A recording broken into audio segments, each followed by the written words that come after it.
朋友们，究竟什么叫缘起性空？可以说这4个字呢，蕴含着这世间一切的真相。只有彻底弄明白它，你才有可能从心随境转变成境随心转。也只有明白了它，你才能真正的走向开悟。《金刚经》中讲，世界即非世界，是名世界。物化世界并不是真的存在，不过是取了个名字叫世界。那它是怎么来的呢？因缘聚合而成，缘散了也就消失了。任何物质乃至地球宇宙也都是生住异灭的，人生也是如此，生老病死无一例外，一切缘聚则生，缘散则灭，不会长久。会变化的就不是真实的，不变的永远存在的才是真实。那什么是恒久不变的呢？就是生命的真相，真正的你。老子呢称它为道，道看不见摸不着，所以佛家也叫它空性。举个例子，在你父母没有生你之前，你是什么？你可能会说，我是在母亲肚子里的胎儿啊。那没有形成胎儿之前，你又是什么呢？其实往下深究下去，你会发现你是从空里来的，空就是你，你就是空。实际上空呢，就是你的本性。这个世间一切的万事万物呢，都是从空逐渐生发出来的。没有空哪来的有呢？而从空到有呢，都是需要一个缘加一个缘，因缘和合而成的。明白了这一点，你就离开物不远了。父母因缘结合生下了你，而你又因各种缘慢慢长大，然后再因各种缘逐渐形成你现在这个身心。所以你这个身心是怎么来的呢？是不是因缘和合而来？是各种缘叠加逐渐形成的。既然你的身心是因缘和合的产物，那么就说明你这个身心并不是真正的你，而是你的本性结的各种缘显化出来的，对不对？随着对生命真相的探索呢，科学家们把物质从分子、原子、电子、质子、中子、夸克一路拆分下去，终于有了共识，就是拆到最后就是空。空不是什么都没有，只是说看不见摸不着。举个例子，比如有人能用眼睛看到夸克，那他看我的身体可能就是一个基本粒子的状态。比如再有一个人，他的眼睛天生能看到比夸克还小的组成，那我对这个人来说就是空的状态，什么也看不到了。而我们的肉眼看到的身体呢，恰恰呢都是由这些空因缘结合在一起的状态，所以我们的本性也是空的。你的这个身体呢，虽然可以为你所用，但并不是真正的你。你的本性还是本性，原本什么样子还是什么样子，它跟你父母没有生你之前呢，没有任何的区别。我们的老祖宗很早就洞察到了这个真相，所以才提出了无极生太极，道生万物，天人合一等等。听到这里，肯定有人就会疑惑，如果身体是假的，那我为什么磕着碰着会疼呢？举个不太恰当但是很容易理解的例子吧，比如把你的本性比作你的脸，每天出门呢，你的脸会因缘遇到乳液，又因缘呢遇到了粉底，然后再遇到一层又一层的化妆品，这些缘慢慢的在因缘和合下形成了什么呢？形成了一张漂亮的面孔。原本你的脸本性变了吗？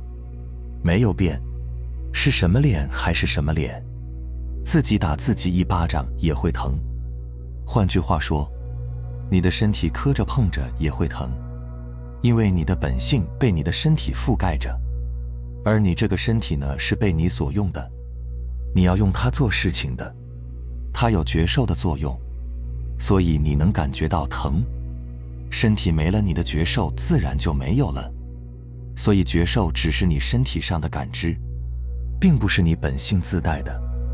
你的本性没有觉受，是你有了身体以后才有的，所以觉受也是假的，不属于你的本性。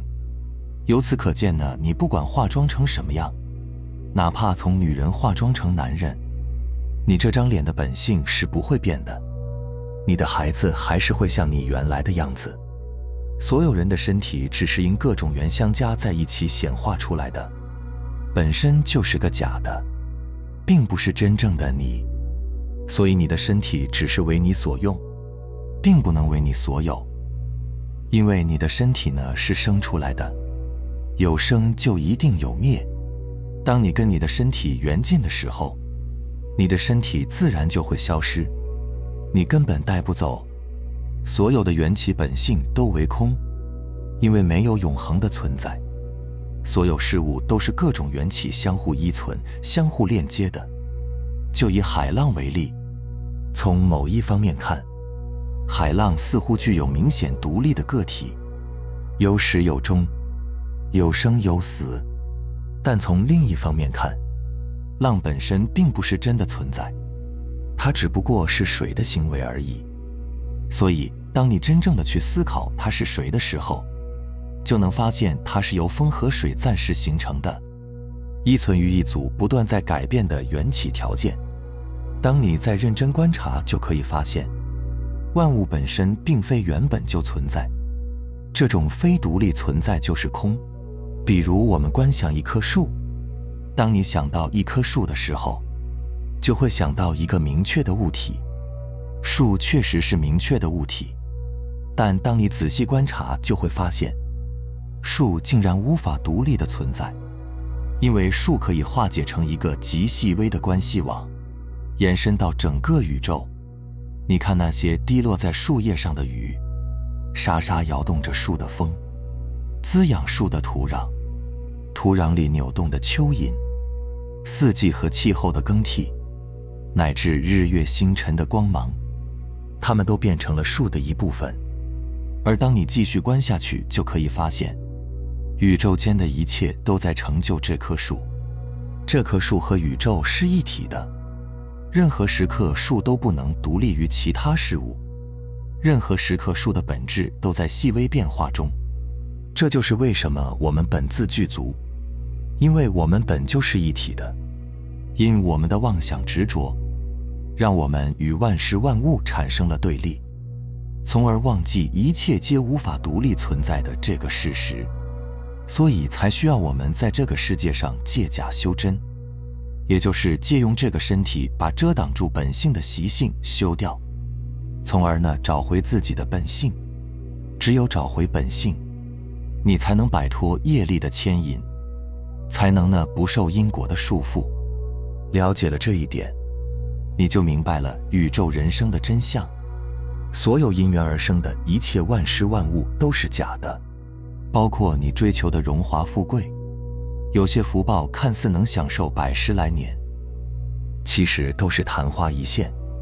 再大的福报也有用完的时候，因为如果没有修到真正的智慧，没有修到正知见，不是福慧双修，福报再大也是有限的。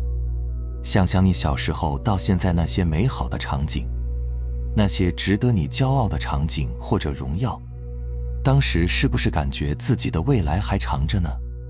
在你的内心充满自豪的同时，是不是也有所感悟呢？如果每次都这样该多好，做什么事都能让自己充满自豪该多好。那现在看呢，你所有的美好是不是都是昙花一现？一辈子也是这么快，眨眼之间的事，再不修行就过去了，有什么意义呢？所以在这个本来就是假象的世界，不要入戏太深，修回本心，摆脱剧本的束缚才是正道。那么话又说回来了，既然随缘来到这个世界，那就顺其自然的去经历就行了。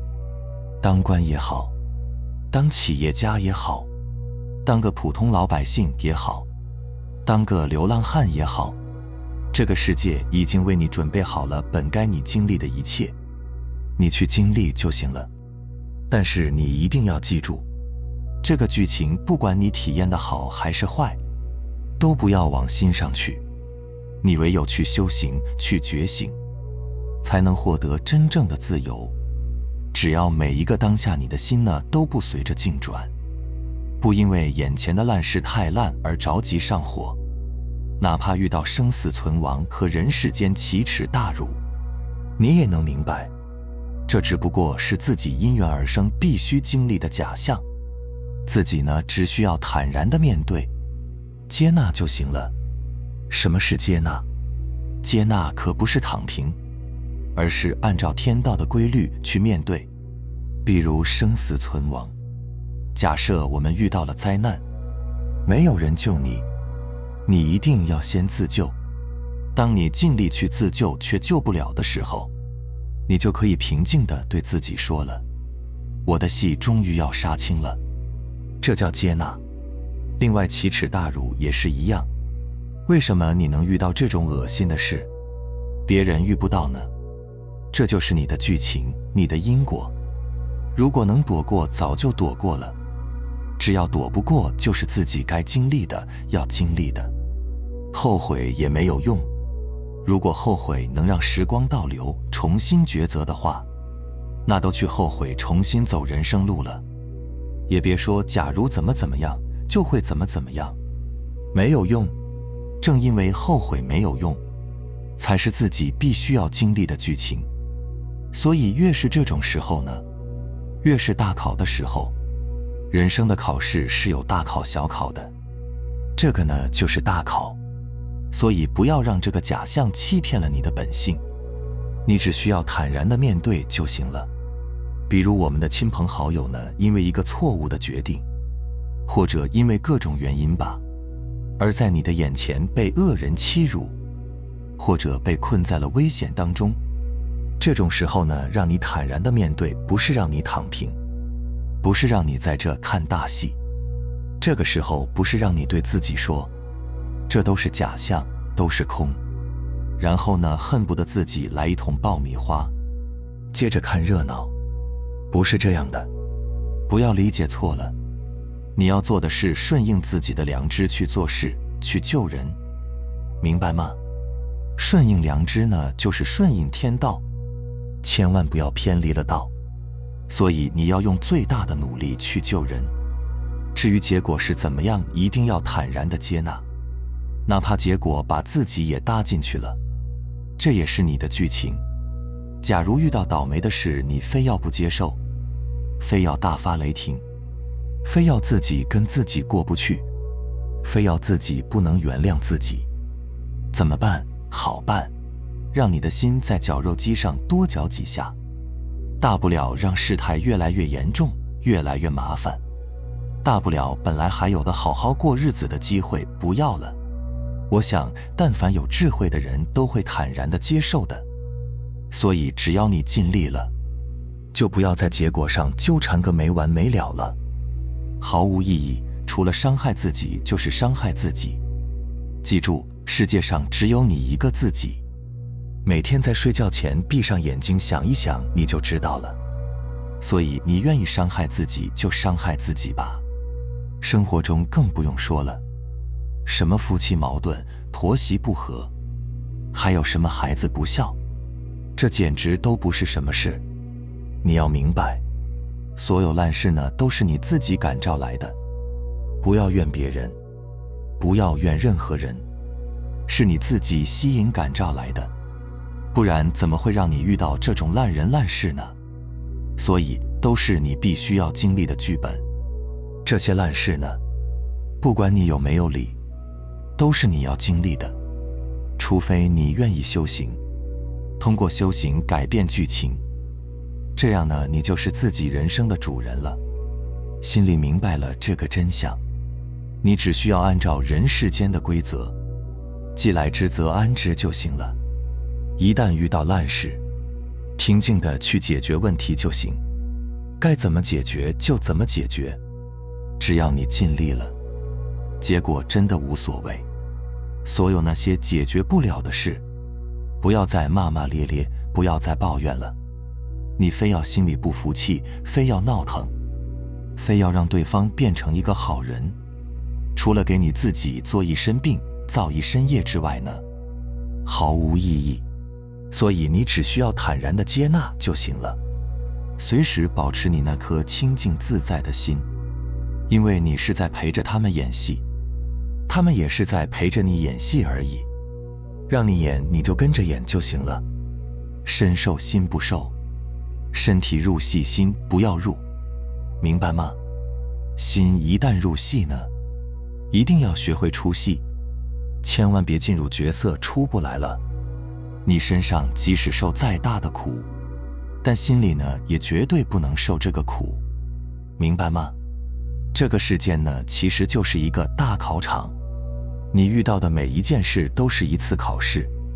如果你的心被事搅乱了，起了嫉妒心，起了贪婪心，起了嗔恨心，起了恶念了，那就没有及格，甚至呢是0分。于是你只会给自己继续感召来类似的课题，继续在这种境遇里轮回不止，直到你通过考试。所以以什么样的心态来面对遇到的境遇，这才是游戏人生最重要的智慧。虽然一切结果本性为空，但是你仍然要积极的实修，这样才能激活你本性中具备的一切可能性。明白了吗？好了，非常感谢你能看到这里，希望能对你有所触动和启发。我们下期再见。